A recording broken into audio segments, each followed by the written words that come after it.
We are conducting a huge, uncontrolled experiment.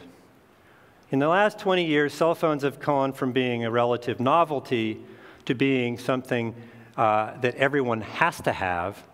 And in fact, there are more cell phones than people in the United States today. So what do we do about that?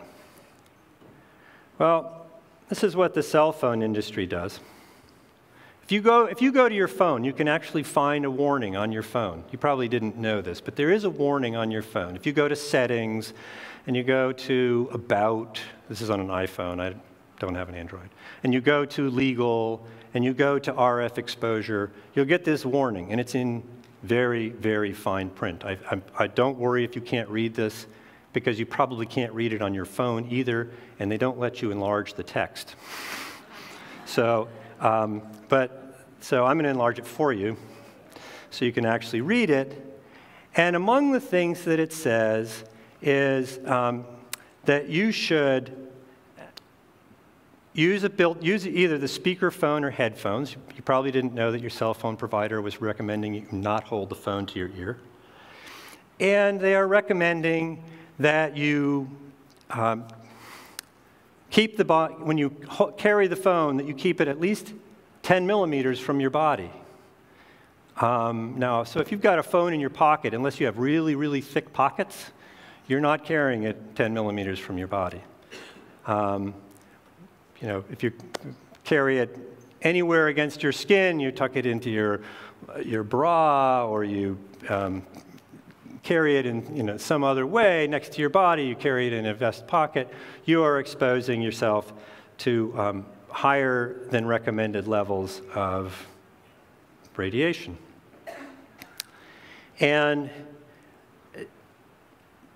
But this is sort of typical of the way the industry has dealt with this. They want this problem to kind of go away.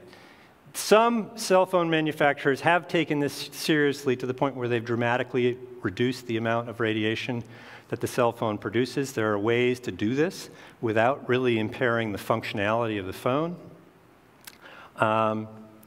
But in a sense of being the precautionary principle would suggest if there's enough smoke around and there's relatively easy solutions to reducing exposure, you ought to do it.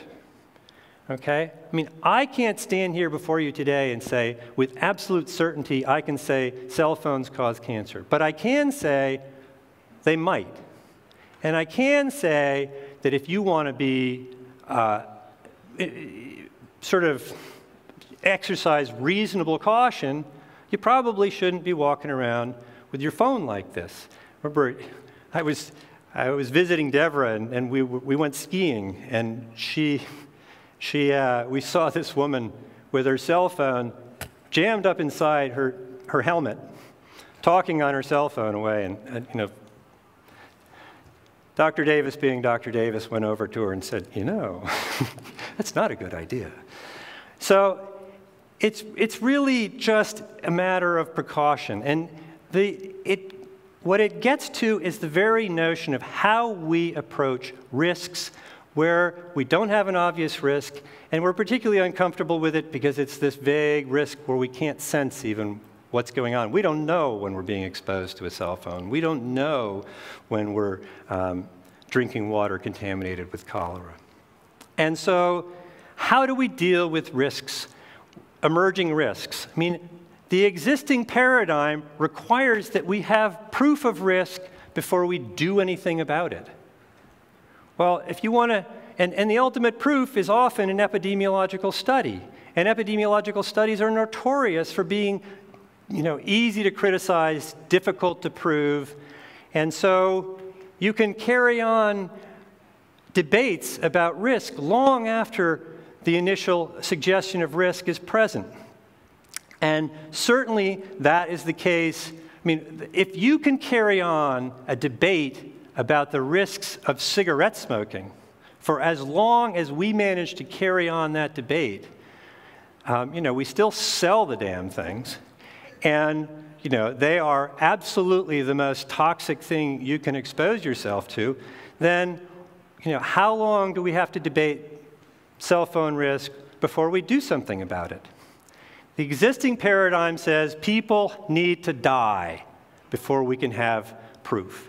And in fact, a lot of people need to die. The numbers of people who died while we were debating cigarette risk is really a horrifying legacy.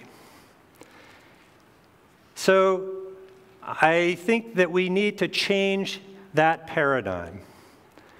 Whether it's Jon Snow taking 20 years to prove that cholera was waterborne, that drinking water could make people sick, whether it was the decades that it took to convince people with certainty that cigarette smoking was killing people and needed to be drastically curtailed, or whether it is another emerging risk, we should probably act with precaution.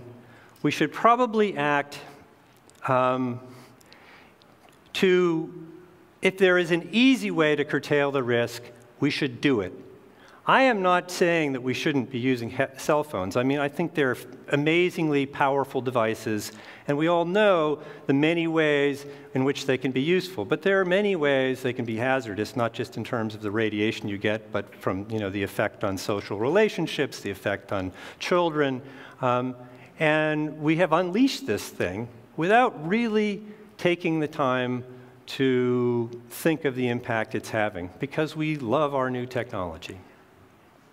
So on that note, I'd like to close and open this up for questions. Thank you for your time.